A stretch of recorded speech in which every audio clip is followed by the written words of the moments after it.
I wanted to go through this pattern draft with you. This is my threading draft before I actually start threading so that you can actually follow along with me.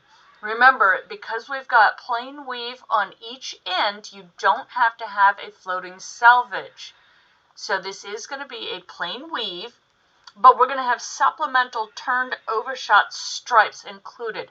That's what these little color bits are in the center. So I've got 2 chains of 4 purple and 13 gold at the beginning and the end, kind of brought in a little bit by 41 ends on each side.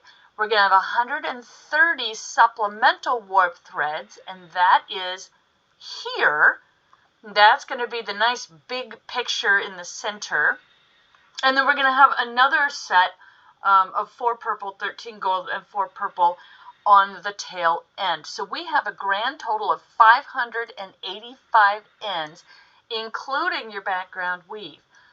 But you only slay it for 456 plain weave ends. So it's going to be 22.8 inches in the reed. I'm using a 10 dent reed. And also, remember, this is the first time I'm doing this, so I could be wrong. I may have to reslay at 24 EPI. I don't know yet. I think 20 EPI should be fine. I am using an 8/2 unmercerized cotton, so 20 EPI is usually what is recommended for that. The supplemental weave is going to be just like every other overshot project, except that it's turned. So this is an overshot weave, but it's a turned overshot. Instead of having every other weft throw be a tabby throw, as you would in a normal overshot weave, we are actually going to be threading this so it's in the warp as opposed to the weft. That means that every other thread in the pattern is going to be a tabby.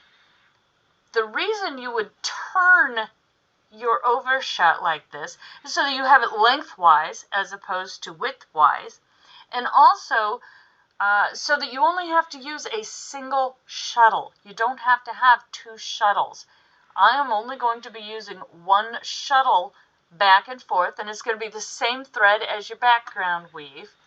And that way, by putting it into the warp, it's going to be much quicker to actually weave up these towels. Yes, the threading takes a little longer. Yes, as you've seen already, the setup takes a little longer, but the actual weaving is a piece of cake using only 1 single shuttle. All right, this draft is going to be put onto my my Google Drive. I will put a link in the description to that Google Drive so that you can actually print this out, open it up, print it out, and you can follow along if you'd like. This is a thread by thread in Excel. So every single thread that I've warped up is on this spreadsheet.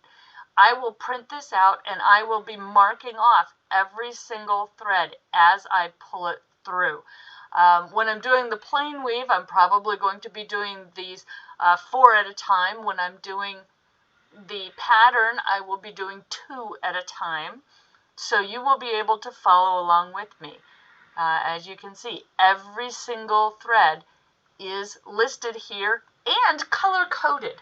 I have a problem sometimes visually, so when I do have something more than just your basic pattern and you've got colors involved, I do like to actually put the colors in so that I know when I'm supposed to switch, especially with this turned weave.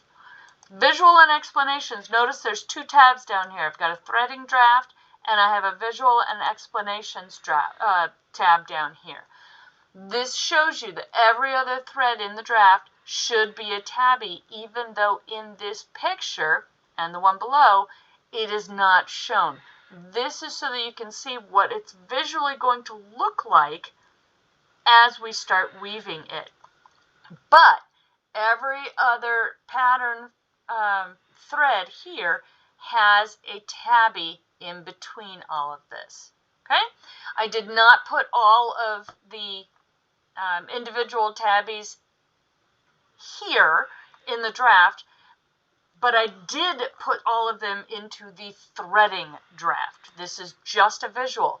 I also have how many are in your shafts, or how many heddles you need for each of your shafts, so that you can get those set up as well, just as I did in the previous, I think it was the very first recording I did for this particular weave along.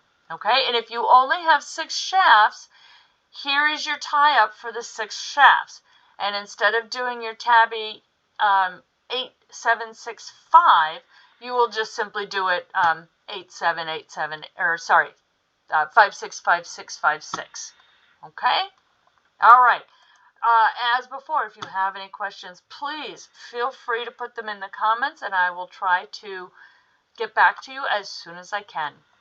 Thank you, and I can't wait to start threading.